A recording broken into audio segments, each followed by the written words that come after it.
Učionica u Šuriju. Noć u Šuriju, gradiću udaljenom nekoliko kilometara od Nahe, bila je najtiša u učionicama. Lampa na stolu ispisivala je žutu elipsu svetla preko papira, a iza prozora čulo se samo šuštanje vetra. Učitelj Itosu stajao je uspravno. Deca su bila poređana u vrste, nije bilo tajnih tehnika, niti zastrašivanja, samo pokret koji može da nauči svako, stav koji smiruje kolena, ruke koje prate korak. Kad je pokazivao, pokret nije bio brz, bio je razumljiv, kao rečenica koju i najsporiji đak može da razume. Na stolu, kraj posude s vodom, ležao je papir sa ispisanim mislima.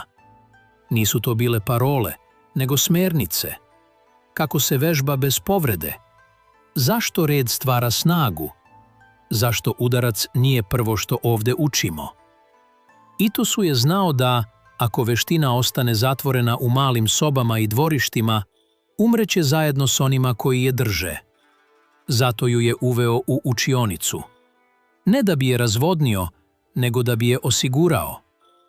Prilagodio je stav dečaku, a ne samo ratniku.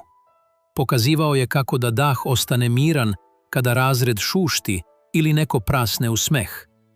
I svaki put kada bi dečija linija našla ritam, na trenutak bi u prozorskom staklu ugledao budućnost. Dvorišta, sale, vežbaonice u kojima će se ista disciplina govoriti drugim jezikom, ali sa istim značenjem. Na kraju treninga spustio je četku i pogledao papir. U tom mastilu nije bilo politike ni taktike. Bila je odluka da se znanje podeli. Ako ga neko jednog dana ponese preko mora, morat će da ponese i odgovornost, a ne samo formu. Itosu je stajao pred decom bez teatralnosti. Neka telo razume pre nego što zapamti, govorio je polako. Ako razume, i zaborav nije strašan. Kada je uvodio pinan kate, kratke, čitljive rečenice kretanja, nije menjao suštinu, nego ulaz. Deca su učila ritam, ne atraktivnost. Svaki prelaz imao je smisao i mesto, kao slog u rečenici koju treba izgovoriti bez mucanja. U tim vežbama nije bilo tajne. Tajna je bila u disciplinovanom ponavljanju. Učionica je postala dođo, a dođo je naučio da govori jezikom škole. Kasno uveče, lampa je ostavljala topli krug svetla na stolu. Itosu je podigao četku i nastavio da piše ono što će jedni nazvati izdajom tajne, a drugi spasom veštine. Ako ostanemo u malim sobama, umrećemo sami u njima. Šapnuo je više sebi nego papiru. Ako izađemo u svet, morat ćemo da ponesemo i odgovornost, ne samo formu. Pismo nije tražilo aplauz, tražilo je zrelost. Onaj koga je razumeo, znao je da karate ne gubi dušu time što ulazi u škole. Gubi je tek kad prestane da služi karakteru.